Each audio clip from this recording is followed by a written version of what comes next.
ایک مشہور افسانہ ہے کہ جزائر سولمون کے باشندے اگر کسی درخت کو کاٹنا چاہے تو کسی کلہاڑی کا استعمال نہیں کرتے، بلکہ وہاں کے باشندے اس درخت کے ارد گرد جمع ہو کر اسے کوستے ہیں، اور اتنا کوستے ہیں کہ ایک ٹائم پہ آ کر وہ درخت خود ہی ختم ہونے لگ جاتا ہے۔ دلچسپ بات یہ ہے کہ انسان جب کسی چیز کو سمجھ نہیں پاتا تو اسے جادو ٹونا یا نظر کا نام دے دیتا ہے۔ ہمارے معاشرے میں ذہنی بیماریوں کو بھی کچھ اس طرح سے ہی ڈیل کیا جاتا ہے۔ اگر کوئی بچہ خاموش طبیعت ہے یا دوسرا بچہ جس کا بیہیو اچھا نہیں ہے، اس کے بیہیورل ایشوز ہے، تو اس پر ایک ٹیگ لگا دیا جاتا ہے کہ یہ تو ہے ہی ایسا۔ والدین سمیت اس بچے کے ارد گرد رہنے والے لوگوں کو شاید کبھی پتہ بھی نہ چلا ہو کہ کب اس کے برتاؤ کا موازنہ کرنا اس بچے کے اندر کس قدر تبدیلی لا چکا ہو۔ ڈاکٹر فریحہ جو کہ ان معاملات سے کلینکلی ڈیل کرتی ہیں، ان کے مطابق بچوں میں کمپیریزن یعنی موازنہ ان کے مینٹل ہیلتھ کو افیکٹ کر سکتا ہے اور ساتھ ہی ساتھ نقصان پہنچا سکتا ہے ان کی سیلف اسٹیم کو۔ تو جب کوئی بچہ ایسی پریشانی یا اس مینٹل اسٹیٹ سے گزر رہا ہوتا ہے تو وہ اپنے پیرنٹس اور اپنے دوستوں سے بھی اس چیز کو شیئر نہیں کرتا۔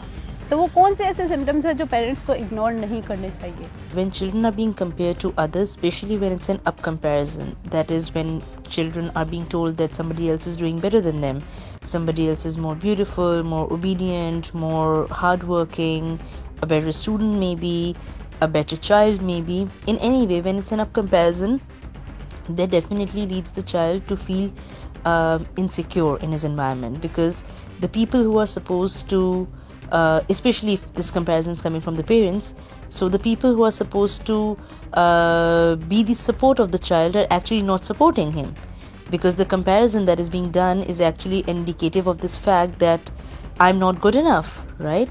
And hence I'm being told that somebody else is better. And this comparison can definitely make the child feel lonely, make the child feel not good enough. It can impact the self-esteem of the child.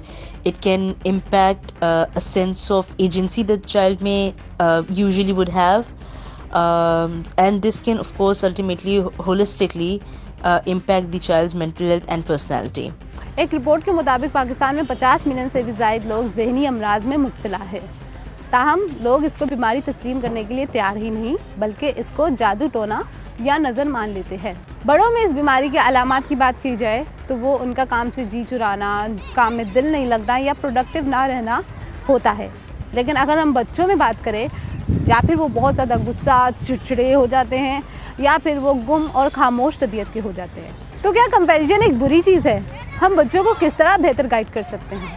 Comparison جو ہے کوئی بری چیز نہیں ہے، کیونکہ compare جب ہم کریں گے تبھی تو ہمیں اندازہ ہوگا کہ ہم کس مقام پر ہیں۔